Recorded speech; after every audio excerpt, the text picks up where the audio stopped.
In this video, I'm going to show you how to activate CIBC credit card. If you're watching this, chances are you've just received your brand new credit card. But here's the thing, that card is pretty much useless until you activate it. Before we dive into its activation methods, let's make sure you have everything you need. First off, you'll obviously need your physical credit card itself. Additionally, you might also need some personal identification details for verification, like your social security number, date of birth, or your bank account details. While not always required specifically for activation, it's a good idea to have these details handy. Step 1.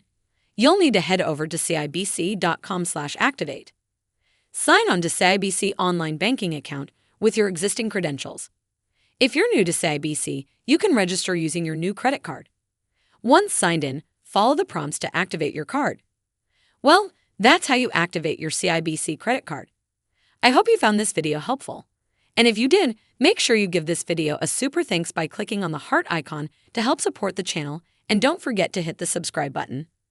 We'll see you in the next one.